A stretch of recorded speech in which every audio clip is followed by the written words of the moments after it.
if you can't change the people around you, you got to change the people around you.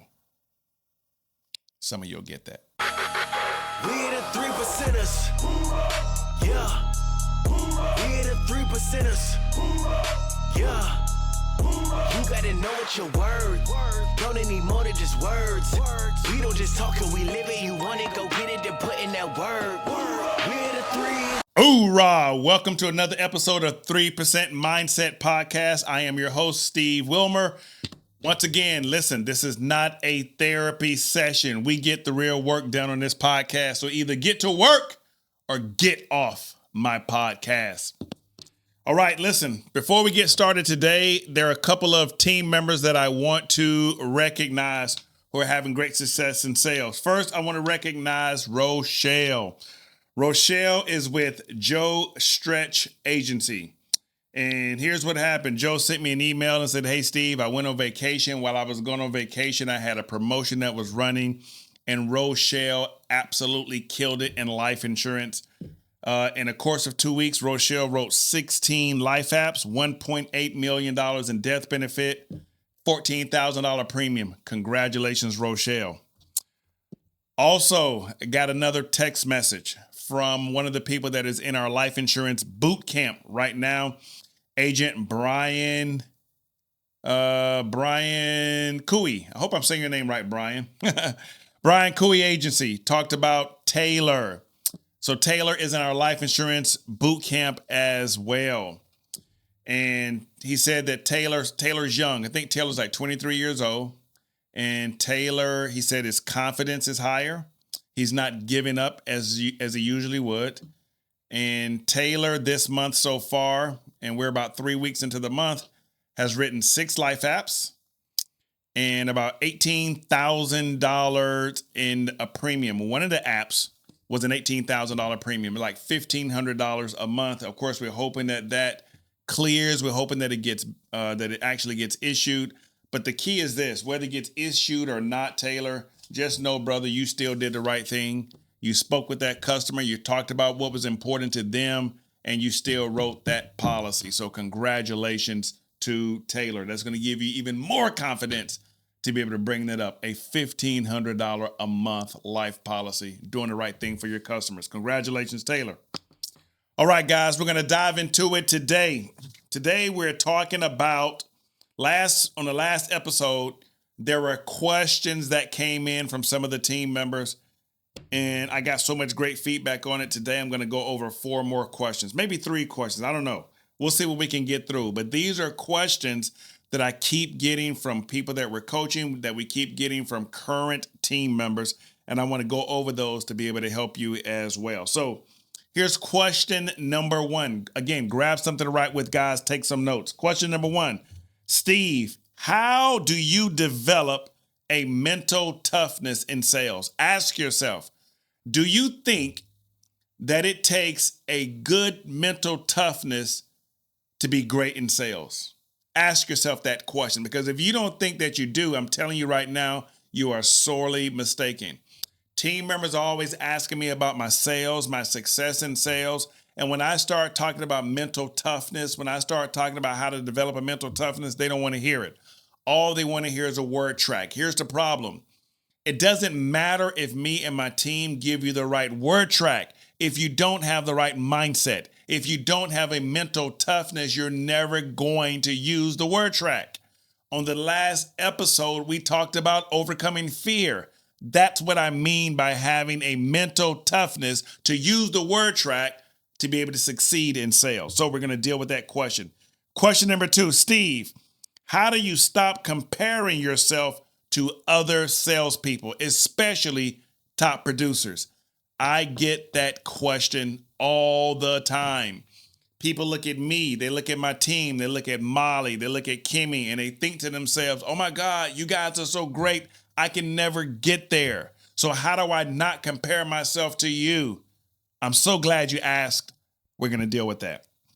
Question number 3, Steve, how do you overcome imposter syndrome?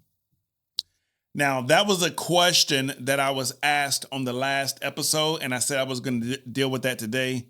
I will talk about how to get past imposter syndrome. I will explain to you what imposter syndrome is. Some of you may be thinking, what is he talking about? I don't even know what that means. And then if I have time, only if I have time, guys, I want to make sure we keep this short. I will give you a bonus question because this came up. It comes up. I bet you it comes up at least 2 or 3 times in every single training. Here's the question. How do you sell life insurance to someone who's in the military? If I have time, I will address that. If I don't, guys, I'm sorry. I have to get that on another episode. So let's not waste any time. Let's dive into it. Question number 1, Steve, how do you develop mental toughness in sales? Number 1, guys, you've got to invest in your personal development daily. Invest in your personal development daily. We talked about that a couple of episodes ago. How do I develop my mental toughness? It's what I read. It's what I listen to. It could be a good book. I got lots of books over here. One of my favorite books, 12 Pillars by Jim Rohn and Chris Widener. It is a book about a mediocre salesperson who wanted to become a top producing salesperson. So he went to the guru, right? He went to the master, and the master talked about 12 pillars to become a top producer. I'm not going to go through all 12 pillars. If you want to know the 12 pillars, get the book. Stop asking how much the book cost. The real question, what does it cost you if you don't get the book? But I will tell you pillar number 1. This is what helped me start to develop a mental toughness. Pillar number 1, work harder on yourself than you do on your job. If you are in sales and you want to become a top producer, you got to work harder on yourself, guys, than you do on your job. You see, when you work hard on your job, you'll make a living. And I know a lot of you out there trying to make a living. But when you work hard on yourself, you're going to make a fortune. So ask yourself, do you want to make a living or do you want to make a fortune? What are you reading? If you're not reading anything, that's the issue. Who are you listening to? If you want to become a top producer, why are you listening to mediocre people? If you want to become a top producer in sales, why are you listening to people who are not in sales? So it's who you listen to, it's what you read. What podcast are you listening to? Obviously, if you're watching me, you're listening to the 3% Mindset podcast. We're only going to deal with sales right here, right? We're talking about sales. Some of the things I say are going to inspire you, which is great. But at the end of the day, it's about implementation. It's about you coming to this podcast, taking notes, and then implementing what we're talking about. I'm not joking when I say get to work or get off my podcast. I did not create this podcast for me just to spew a bunch of stuff. I didn't create this podcast for entertainment. I created this podcast, the 3% Mindset, to help people who wanted to be able to increase their sales, who wanted to be able to increase themselves. So again, get to work or you're wasting your time. Keep scrolling. Get off my podcast. So number 1, you got to invest in your personal development daily. It doesn't take a lot. Maybe a good number to start with if you're going to read a book is about 10 pages a day. Matter of fact, before I jumped on this podcast, I'm always reading. I read a couple of pages of The Richest Man in Babylon, but I also read a couple of pages of the Word of God, right? I'm reading John. I love John. Don't get me started on that, right? So mental toughness is not something that you're born with, guys. You've got to develop it. You must develop a mental toughness, and anyone can develop it if you take the time to do these things. My son, Judah, is 24 years old. He's developing a mental toughness. He's listening to audiobook. The book he's listening to right now is called Think and Grow Rich by Napoleon Hill. Now, Judah he has a part-time business. He's in sales with me. We have our own business, okay? And he's developing his mental toughness in sales by listening to Think and Grow Rich while he's working on his full-time job as a commercial plumber. All right, so years ago, guys, I started to develop a mental toughness through my personal development. I read books. I listened to audio. I love audiobooks. Another good audiobook is that I'll give you a couple of my favorite ones. David Goggins, Can't Hurt Me. Now, I'm telling you right now, If you're going to listen to David Goggins, Can't Hurt Me, and you are easily offended by foul language, then just keep scrolling. Don't even get the book. Okay. But another audiobook I listened to is called Rhinoceros Success. And I think it's by Scott Alexander, if I'm not mistaken. So you can read a book, 10 pages a day, or you can listen to audiobook. So why? Here's the reason why. Your mind is like a computer. Like whatever you feed it, that's what's going to grow. A really good book. I'm going to give you this. Now this is such an easy book. This is an audiobook, okay? A really good audiobook, and I'm telling you, lots of books I say changed my life. This one changed my life. And the crazy thing is this book was written back in the 1950s. It's called The Strangest Secret by Earl Nightingale. Now, I'm not going to go through the whole book, but I want to give you an example that Earl Nightingale gave so you can understand why mental toughness is so important. Again, it's one of the things that started me on my personal development journey, and my personal development journey helped me to become the number one salesperson. So Earl Nightingale talks about it like this. I want you to imagine that there's a farmer, and the farmer has 2 fields. All right. And both of the fields are fertile. They're just waiting for you to plant something. And in one field, the farmer plants corn. But in the other field, the farmer plants nightshade. And nightshade is a deadly poison. So the farmer goes out. In one field, he plants the corn. The other field, he plants the nightshade. He waters both fields. He cultivates both fields. And what do you know? The farmer starts to raise the corn, and he also starts to raise the nightshade, the poison. Here's the point. Your mind is no different. Whatever you plant in your mind will return to you in abundance. It doesn't matter. And think about this. Your mind is far more fertile than a field. But it doesn't matter what you plant in your mind. You can plant corn. You can plant nightshade. You can plant something that's good for you to eat, or you can plant poison. And the problem with a lot of salespeople, the reason you're not having success in sales is because of your personal development, is because what you are planting in your mind. I began to plant things that were abundant, things that were powerful, things that could take me to the next level. And I wasn't planting poison. I can't tell you the last time I listened to the radio for entertainment. I can't tell you the last time that I would just listen to a bunch of junk. If I'm listening to something, it's because it's going to make me a better person. It's going to make me a better salesperson. So if you feed your mind junk, it's going to return to you junk. You also have to guard your circle of influence. Now, this is extremely important, guys. Who are you hanging around with? We talk about Jim Rohn, right? Jim Rohn is famous for saying, if you hang around 5 rich people, you'll be number 6. If you hang around 5 smart people, you'll be number 6. But if you hang around 5 broke people, you will be number 6. If you're trying to be that top producer, that top salesperson, you have to get away from mediocre salespeople. And just so you know, mediocre salespeople hate top performing producers. And top performing producers, we hate mediocre salespeople. The two don't mix.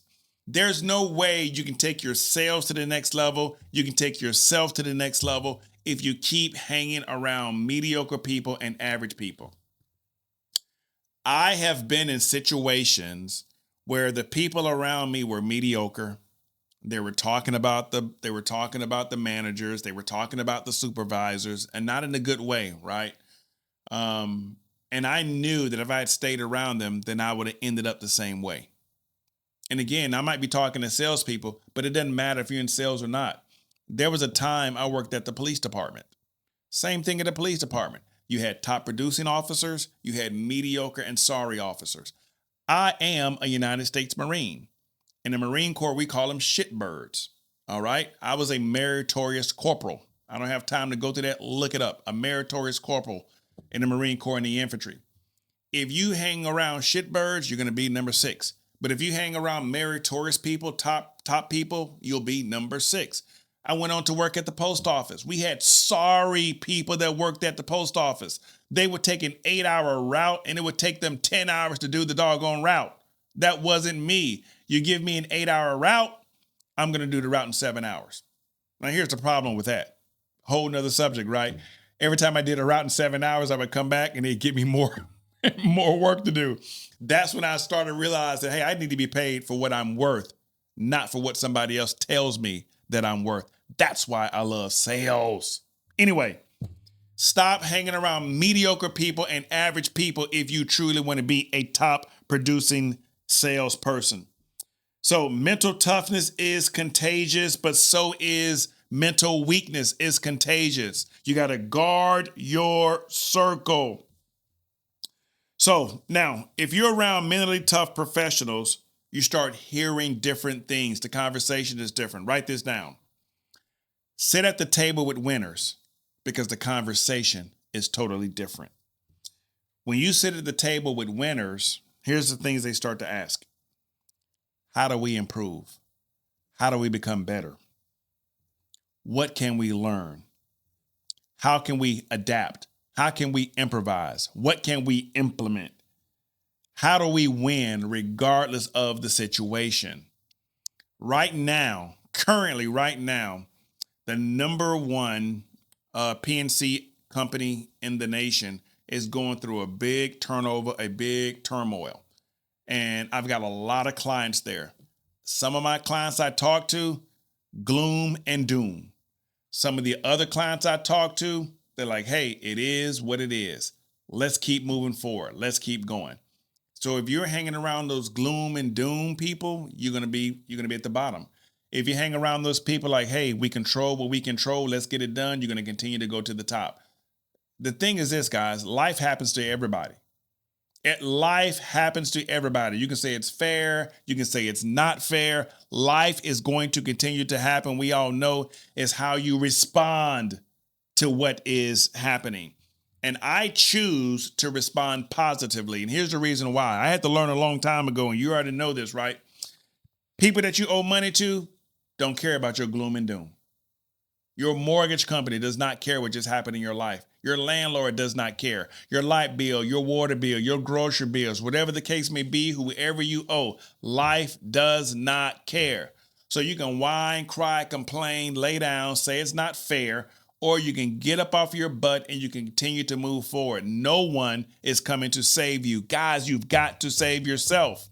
And if this sounds difficult to you, if this sounds harsh to you, here's what the problem is. You have not developed your mental toughness.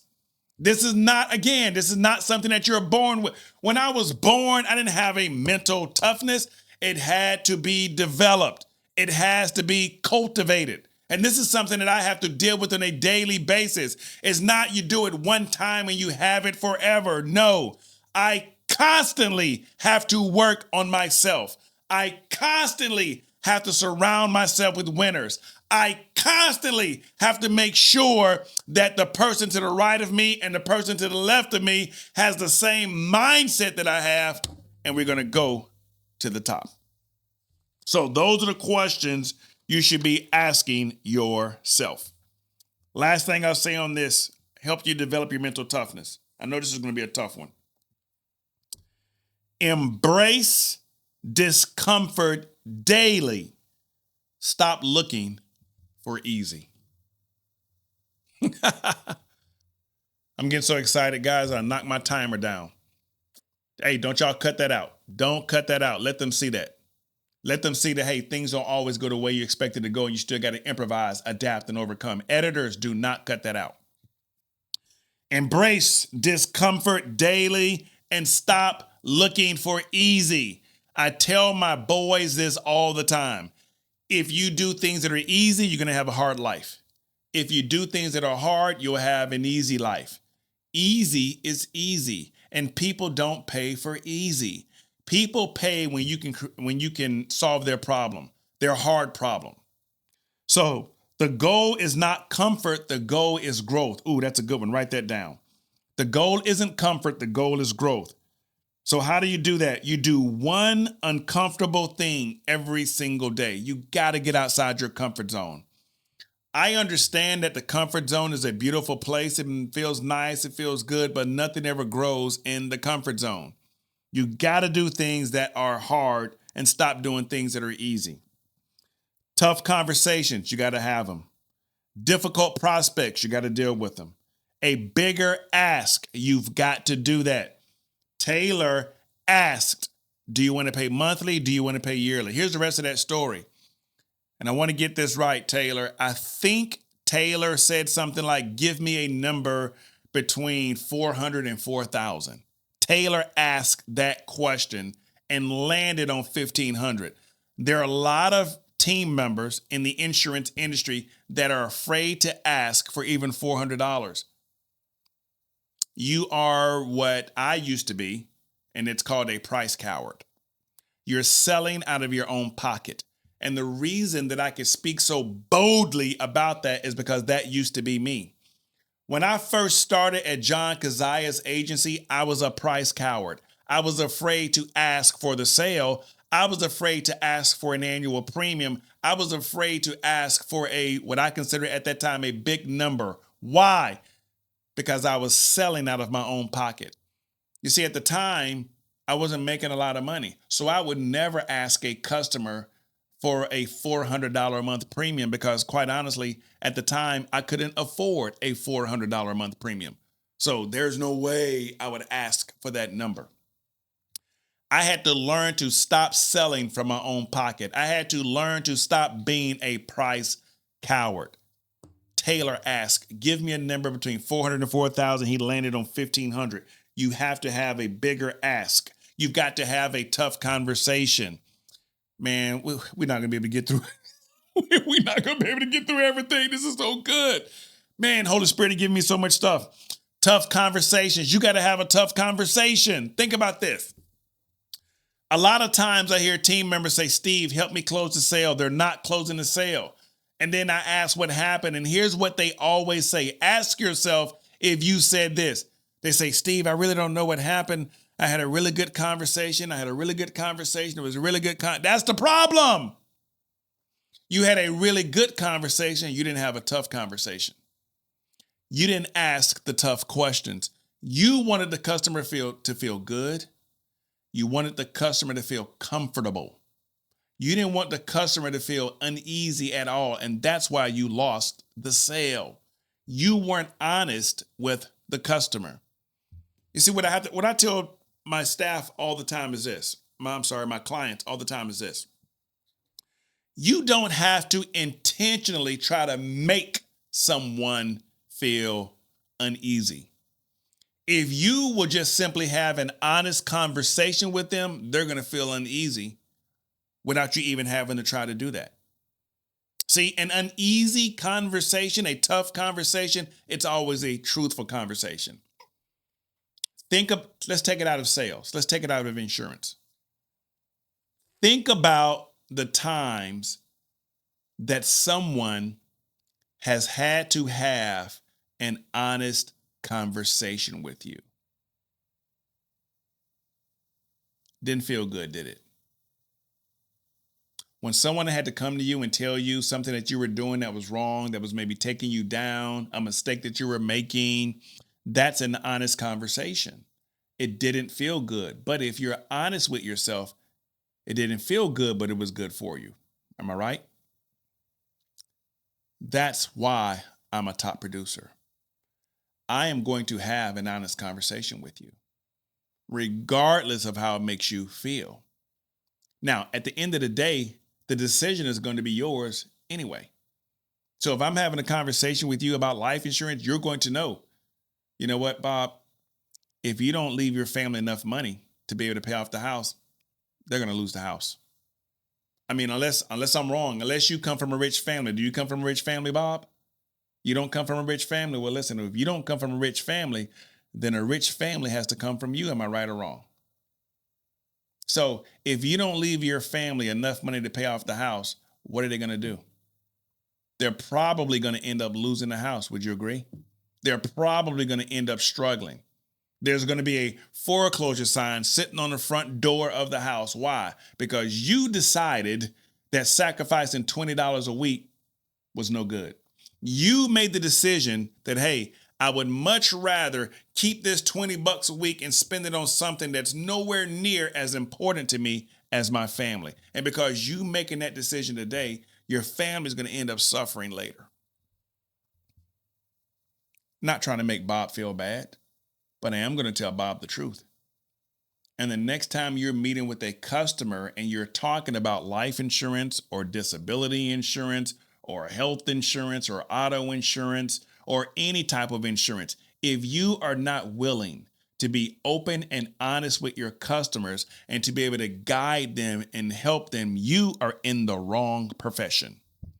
There are a lot of things out there a lot of jobs that are out there that if you do a good job or a bad job, it doesn't affect the person.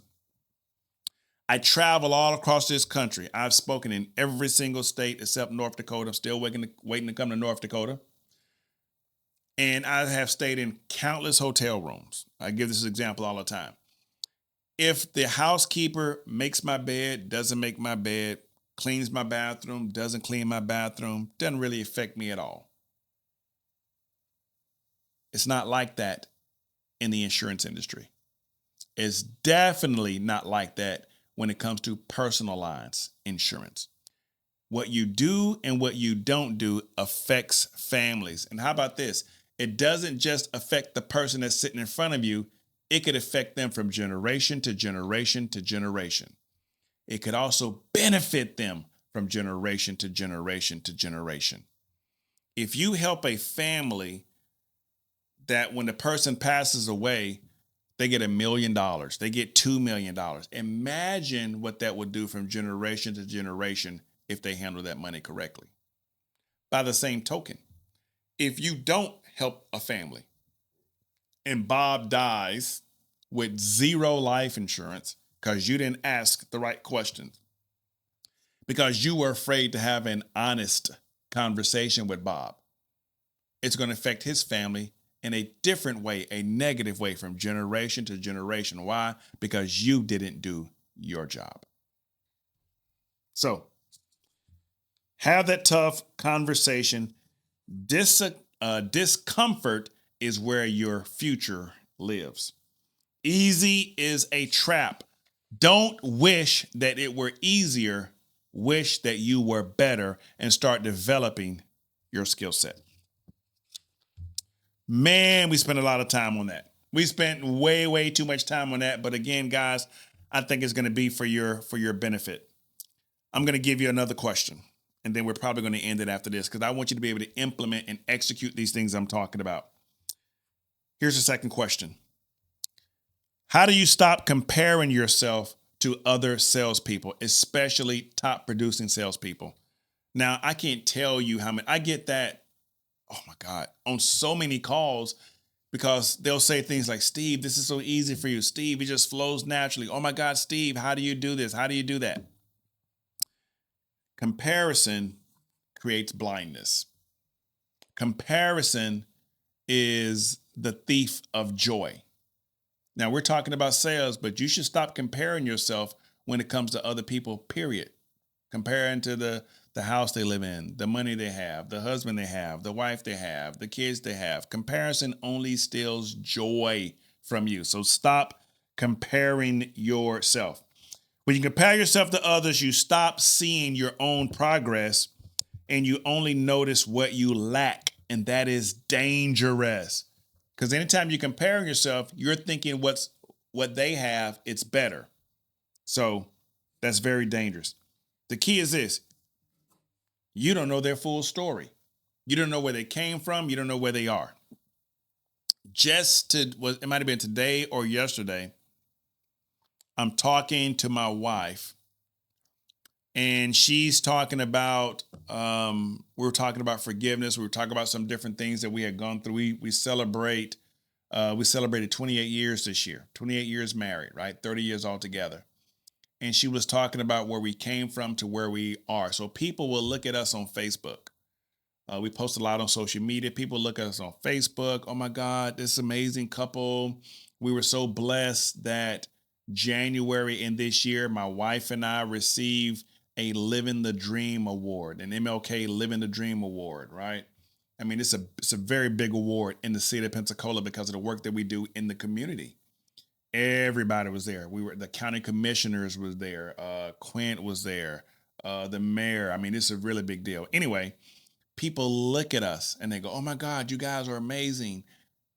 And they try to compare their marriage to our marriage. You don't know where we came through. You don't know what we've been through. You don't know that we were almost divorced twice in 28 years. You don't know that. You don't know that I left home. It's supposed to be ourselves, ain't this? Ain't it supposed to be ourselves? You don't know that I left home and I was gone for 6 months when my kids were little. I didn't want to have nothing to do with this marriage. You don't know that. So how can you look at us 30 years, been in 30 years, and try to compare, say, I wish I had that. If I told you what we went through to get here, to be able to build what we have, you'd be like, oh, I don't want no part of that. So stop comparing yourself to people because you don't know what they've been through. All you see is their wins, their numbers, their awards. What you don't see, our failures, our sacrifices, and our struggles. So stop comparing yourself. You're comparing your reality to our highlight reel. Oh, that's a good one. Remember, every winner was a beginner. Every master was a disaster. Now, right now, the World Cup is going on. The FIFA World Cup is currently going on. Now, listen, I'm not a soccer fan. But I know who Lionel Messi, okay? I followed him a little bit because, he's a winner. A very good friend of mine, Andy Dooley, is a big fan of Messi's. He's such a big fan that he named his son Leo, right? Leo's amazing. Every time Leo hears my voice or every time Leo sees me, he goes, Steve Wilmer. And we all joke, we laugh about it. But Leo Messi is so important to me that I put him in my sales manual. It's called The Playbook. If you want to get a playbook, let me know. But I talk about him in my playbook. It's so important. And basically, it's a picture of Leo, and there's a quote that Leo says. And I want to be able to get this quote right. And here's what he said. He says, listen to this. I wake up early and I stay late. Day after day, year after year. It took me 17 years to become an overnight success. Wow. Did you catch that? I wake up early. What time you waking up? I stay late. What time you going home? Are you a clock watcher? Can't wait for 5 o'clock. Can't wait for 5 o'clock. Day after day, year after year, he was consistent. Are you consistent?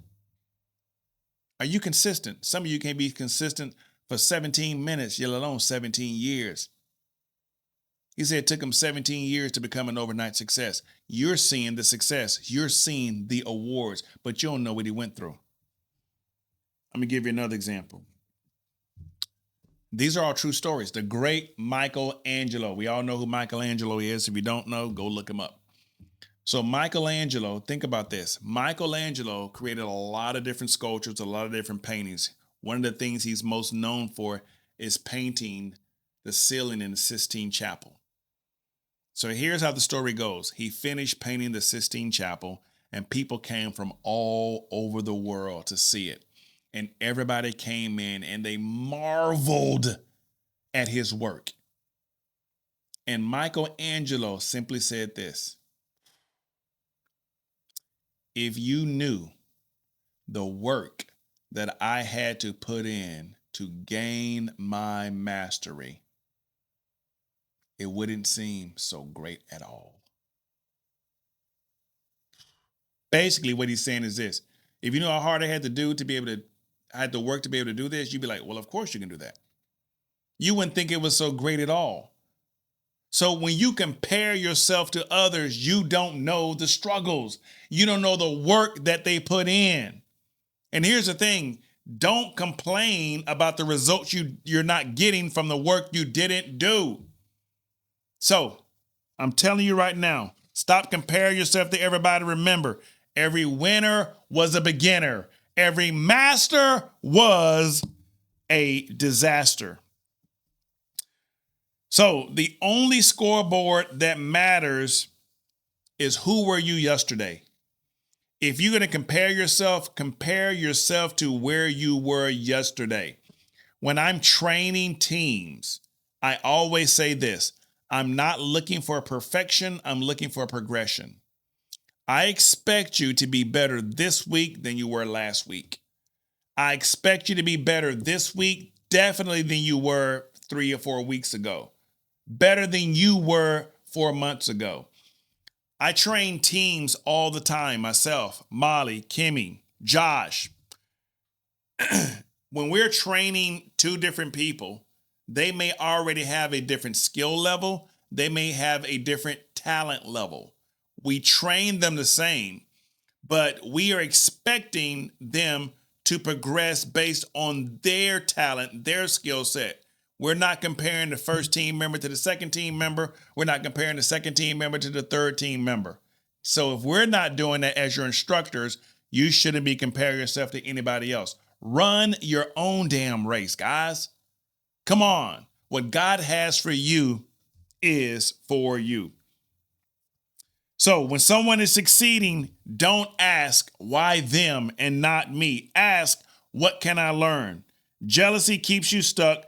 Curiosity makes you better. I'm so curious. I'm always asking, what did you do? How can I become better? Would you spend time with me? I'm not a jealous person. If there's somebody who's succeeding better than me, I want to know, what are you doing and how I can be able to get there. So run your race. The race is long. Some people start faster. Some people finish stronger. Execute your plan. And then, of course, the word says the race is not given to the swift or to the strong, but to those who endure to the end. Whew. Guys, I couldn't even get through all the questions. I couldn't get through all the questions. I'm sorry. But listen, I hope that what I gave you today was going to be able to help you become a top producing salesperson. I promise you, I'll finish up some of the other questions. I do, however, want to give you your challenge. Remember, you got to get to work on this, right? So here's your challenge.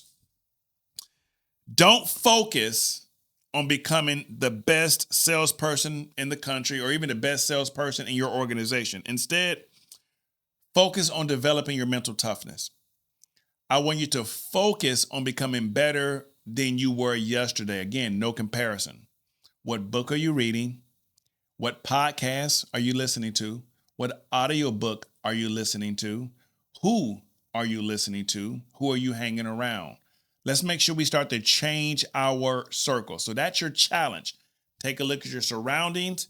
Who are you listening to? What are you listening to? What are you reading? Who's around you? And if it's not going to take you up and it keeps taking you mediocre, it keeps taking you down, your challenge, you got to change it. If you can't change the people around you, you got to change the people around you. Some of you will get that. All right, team, this has been your mindset shift for the week. Until next time, hoorah. We're the 3%ers. Yeah. We're the 3%ers.